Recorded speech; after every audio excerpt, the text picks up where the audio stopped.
All right, so welcome to the deep dive, you guys. We're going to dive deep today into something that, really has changed how we connect and communicate with each other, better than I do. It's social media. It really has. It's crazy to think about where we started and where we are now and what's even coming next. So It's unbelievable. we have this overview here called pasted text, which is really cool. It Yeah. really lays out the whole evolution of social media from the earliest forms of the internet to what we use today, and even touches on some possibilities for the future. So Yeah, I guess our mission today is to understand how social media has really fundamentally changed the way we connect with each other. absolutely. And I think, just thinking about where we started, like you said, and where we are now, that's a really fascinating journey to trace in a relatively short amount of time, right? We've Yeah. gone from, largely text-based communication online to incredibly rich visual experiences that are all driven by algorithms. Right. And people don't even realize how quickly it's changed. Yeah. It's true. And, to your point about the future, it's crucial for understanding the present and anticipating where things might be going as well. S Okay, so let's rewind way back. Okay? You know, before the days of the apps that we use today, Yeah. that just ding at you constantly. Right. Yeah. It wasn't like that at all back then. It was this whole other world. We're talking about, things like forums and chat rooms and platforms like Usenet. Yeah. These were text-based, they were very niche, Totally. and you kind of needed to know what you were doing. Yeah, a certain level of tech savviness, right? Oh yeah, a lot. Like you said, it was a different world. Yeah, so it wasn't, Yeah. the seamless, easy experience that we have now. Mm-hmm. This was for enthusiasts by enthusiasts. Exactly. And what really drove those early communities was that shared passion, that core interest that kind of motivated people to get over those hurdles, the technical challenges, to Yeah, connect with each other. right. And it was more about the connection than anything else. And so then we saw these early pioneers of online communities. Um, and we're talking about the late 80s, early 90s, like CompuServe and AOL. Oh, yeah. You probably remember that awful sound of dial-up connecting. Oh, absolutely. I mean, CompuServe and AOL were pivotal because they offered a more user-friendly gateway to online interaction for a much broader audience. Right. They curated content and provided a more structured environment Right. with topic-specific forums. So, while not quite social media as we define it today, Right. they were absolutely fundamental in establishing this core idea of online spaces where people could gather and communicate around shared interests. So one thing that really blew my mind was our source talks about how people would wait, minutes for a single image to load. Yeah, can you imagine? And just the patience I that know. would have taken. Yeah, and you think about it today, right? That's unimaginable. Oh yeah, the internet would break. You expect things instantaneous. Yeah, and I think, like I was saying before, it really makes you think about how far we've come and how quickly, it really puts the speed of technological progress into focus. Yeah, and I wonder almost if that delay of gratification Yeah, shaped a different kind of online interaction, right? total. Maybe more deliberate, maybe more focused, Yeah.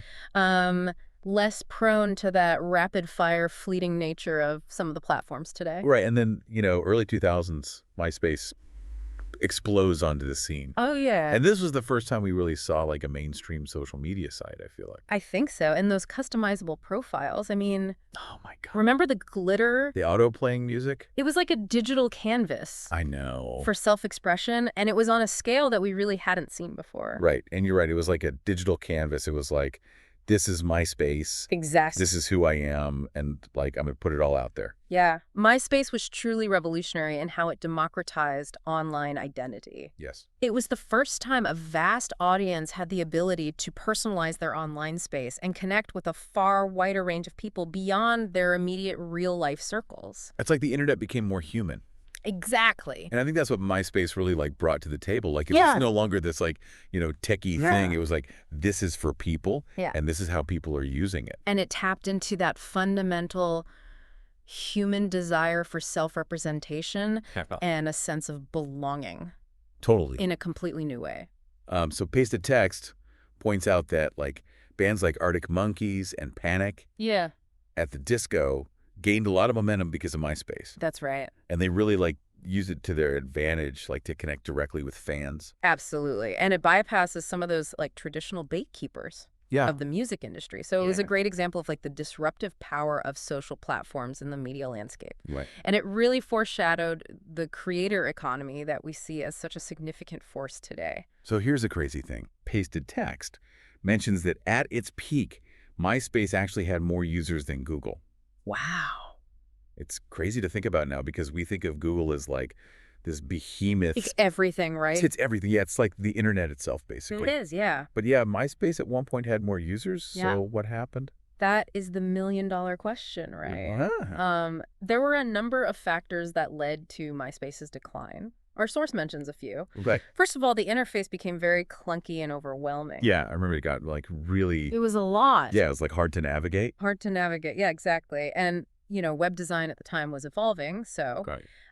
MySpace was also slow to recognize and adapt to the mobile internet era. Okay, yeah, that's huge. That was a big one. And then there was this new company you may have heard of called Facebook Yeah, that kind of came in and offered this cleaner and simpler alternative. exactly. And they really focused on like real life connections, Right. It started with Harvard students, I believe, and then it kind of branched out from there. Yeah, they placed a strong emphasis on real names and photographs, Yeah. which fostered a sense of connection that mirrored your existing social circles. Yeah, and it felt a little bit more exclusive Right. in a way at the beginning too, because it's like not everyone had it, You needed an Edjo address and then, yeah. You had to know someone Oh, to exactly. kind of get in. So it wasn't like this like, free for all like MySpace. Right. And then it just blew up. I mean, the growth was insane. It was, and then they introduced the like button. The like button, which Oh, I think that was revolutionary. Like,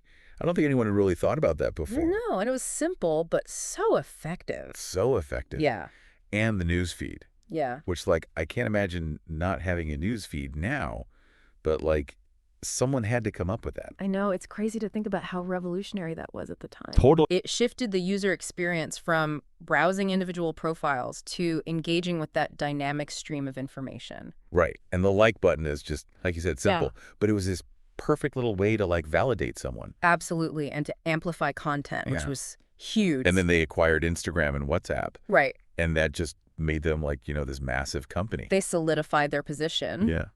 as this connective tissue, Yeah. in so many aspects of people's lives. Yeah, from keeping up with family to like organizing events to like reading the news. It's like, I mean, think about it. If Facebook went down right now, oh my God. the world would probably starve I know. for a lot of people. I know it would. It's scary to think about, but Yeah.